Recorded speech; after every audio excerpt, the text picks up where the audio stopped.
बरसात के बाद लखीमपुर खीरी के भीरा पलिया रेलवे ट्रैक के नीचे से रिसने लगा पानी। नमस्कार, आईबीपी न्यूज देख रहे हैं आप और मैं हूं आपके साथ मुनीश मल्होत्रा।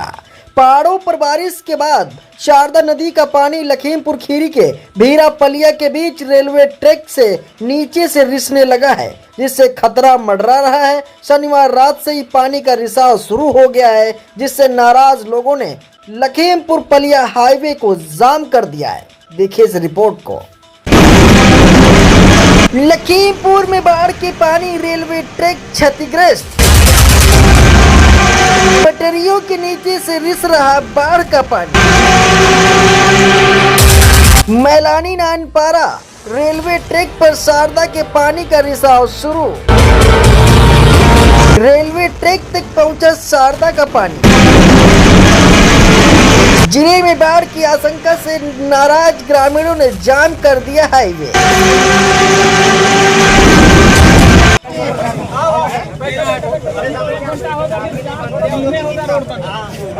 भाई साहब, आप लोग किस कारण रोड पे बैठे हैं? लाइन यहाँ पे टूटी थी पिछले साल जी। वहाँ पे इस बार फिर पहली बरसात भी अभी अच्छे से नहीं हुई और वहाँ पे पानी फिर निकलने लग गया नीचे से। तो हम लोगों की मांग है कि उसको जल्द से जल्द बंद करवाया जाए, ताकि जो पूरा इलाका है वो पिछले साल वाली स्थिति में ना जाए।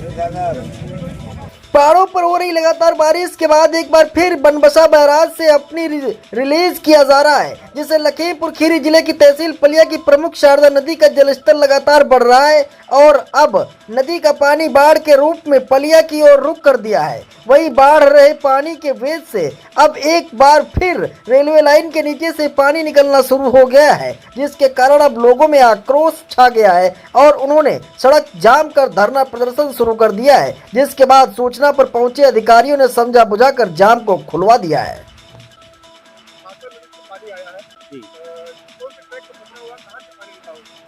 ट्रैक को ये इसके पास क्या नाम है, कतरिया गांव के पास में जो है, वहाँ पे रिसाव हो रहा है पानी का, तो उसको किया जा रहा है, सही किया जा रहा है। हाँ हाँ, तो पानी आने का कारण हम क्या बता सकते, पानी तो बनबसा से आया है ना, वो पानी वो तो काम किया गया था, काम पूरा किया। जी जी जी जी 12-15 फुट आवागमन में अगर दिक्कत आएगी तो गाड़ी रोकी जाएगी। दरअसल शारदा नदी हर साल पलिया क्षेत्र के दर्जनों गांव में जमकर तबाही मचाती है और मुख्यालय से सटे पलिया तहसील में भी बाढ़ जमकर कहर बरपाती है, जिससे हजारों हेक्टेयर कृषि भूमि नदी में चली जाती है। वहीं क्षेत्र के दर्जनों गांव बाढ़ से प्रभावित होते हैं। पिछली बार आई बाढ़ से परेशानियों में देखते हुए सूबे के मुख्यमंत्री योगी आदित्यनाथ पलिया पहुंचे थे, जहां पर उन्होंने शारदा नदी के चैनलाइजेशन के कार्य को करवाने को लेकर के 22 करोड़ पहाड़ों की परियोजनाओं का लोकार्पण किया था, लेकिन परियोजना के पहले ही भ्रष्टाचार के चलते जमीनी स्तर पर किसी तरीके से कार्य नहीं दिखाई दिया, जिसके कारण एक बार फिर से पलिया बाढ़ की विभागीय पोल खोलने लगी है, जिसके कारण रविवार को पलिया भीरा रेल ट्रैक के करीब एक पानी पहुंच गया और ट्रैक के नीचे से रिसाव शुरू हो गया। उधर पानी के ट्रैक पार करने के बाद आशंका के चलते किसानों ने पलिया भीरा हाईवे को जाम कर दिया। किसान बाढ़ खंड के अफसरों पर काम में लापरवाही का आरोप लगा रहे हैं।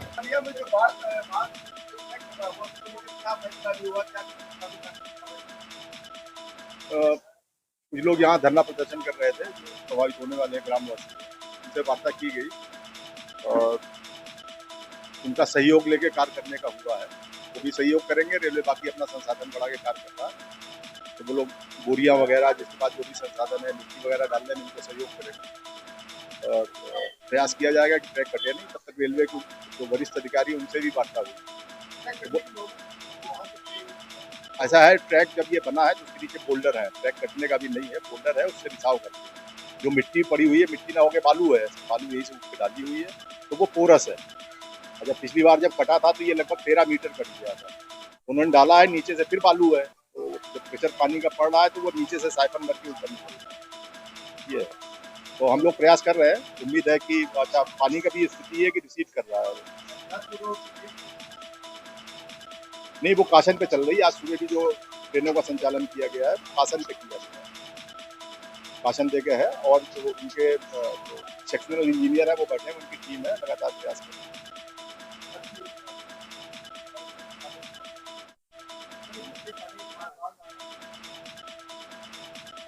नहीं, चूक नहीं कह सकते। उनका जो कार्य था वो अपना उनका चैनलाइजेशन का वर्क था, और वो उसमें पक्के कोई बांध नहीं थे कि पानी पाएगा नहीं।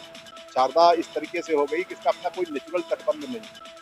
पानी इसमें जाता है तो वो पूरा फैल जाता है, फैल के फिर 24 से 28 घंटे निकल जाता है, 24-48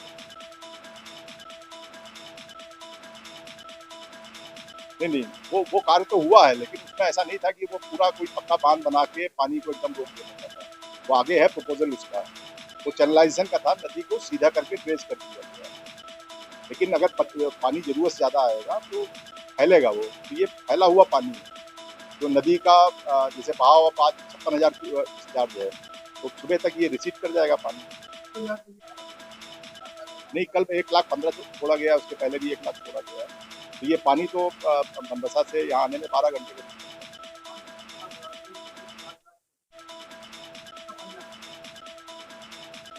पानी तो फैलेगा ही। बाढ़ को आप, हम लोग जिस क्षेत्र में बैठे हैं, बाढ़ को पानी आने से नहीं रोक सकते। हमारा काम ये है कि वो डैमेज हमको कम से कम करें। जिस क्षेत्र में तराई में, यहाँ बाढ़ें तो आएंगी।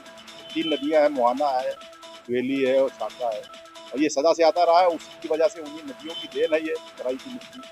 तो आप पानी को नहीं रोक सकते। हमको कोई नुकसान ना हो, हमको ये मिटिगेट करना, हम लोग उसी के लिए प्रयास करते हैं कि डैमेज हमारा जो है ना हो। ये अपने रेलवे वालों के साथ में एक मीटिंग कर ली जाए। प्रशासन और रेलवे से जो मीटिंग हुई है उसमें यही इनका हुआ है, किसान अपनी तरफ से जितनी कार सेवा कर पाए वो करें, और जो इनके तरफ से बोल्डर मुहैया करवा पाएंगे ये वो करवाएंगे, और जाल मुहैया करवाएंगे। नहीं, उसमें इनकी बहुत सी खामियां रही हैं इसमें, क्योंकि खाली इन्होंने बड़े पत्थर डाल दिए गए थे बोल्डर, लेकिन उसमें मोरंग और वो छोटी बजरी जो डाली जाती है वो नहीं डाली गई थी। इस वजह से पत्थरों के बीच में जो गैप रह गया, वहां से पानी रिस्क है, वो नीचे को कटता जा रहा है, लाइन बैठती जा रही है। वो तो सर अगर लगा है नहीं लगा ये तो सब जानते हैं, यहाँ पे इलाका जानता ही कि उसमें क्या हुआ है। लेकिन उसमें बात ये है कि अगर उसको तरीके से लगाया जाता, पूरा सही तरीके से काम हुआ होता, तो ये नौबत नहीं आती। नहीं, अब उसमें टाइम कम है इनके पास। जैसे रेलवे का अलग है, रेलवे वाले जब तक आएंगे तब तक वो हमारी तो ये लंका उड़ जाएगी। बात यह है कि यहाँ पे अभी उनका स्टाफ नहीं आ रहा है, कि यहाँ पे अभी जाल नहीं है। हम लोग जितना सहयोग करेंगे, अब काश्तकार अपने या किसान हैं या इलाके वाले हैं, सब यहाँ के इलाके वाले अपना सहयोग करेंगे। बाकी देखते हैं ये हमारा क्या सहयोग करते हैं। पिछली बार तो सर यहाँ से लेकर लगभग मान के चलिए 40-50 गाँव ही तबाह हो गए थे, जबकि प्रशासन की तरफ से उस पर कुछ भी नहीं दिया गया कहीं पे या कुछ। वो 2,000-3,500 रुपये में अगर मान लीजिए कि क्या होता है, उतने में तो राशन भी नहीं होता। किसानों का कहना है कि पिछले कई वर्षों की तरह इस बार भी अगर रेलवे लाइन के नीचे से पानी पूरी तरीके से कट जाएगी तो पानी खेत और बस्ती तक पहुंच जाएगा। हमारी पूरी फसल बर्बाद होकर पानी में बह जाएगी। हमारी कई महीनों की मेहनत पानी में चली जाएगी और हम लोग भूखे की कगार पर पहुंच जाएंगे। उधर एसडीएम रत्नाकर मिश्रा ने एक सिख फार्मर के घर पर बैठकर किसानों को बताया कि जिस तरीके से पानी बाढ़ खंड नहीं है, रेलवे के अधीन क्षेत्र है, रेलवे कार्य कर रहा है। उन्होंने किसानों से अपील की है कि वे लोग रेलवे का सहयोग करें। उन्होंने किसानों से कहा कि चीनी मिल से 1000 बोरी लाकर मिट्टी भरकर पटान में मदद की जाए। IBP न्यूज़ के लिए ब्यूरो रिपोर्ट, लखीमपुर खीरी, उत्तर प्रदेश।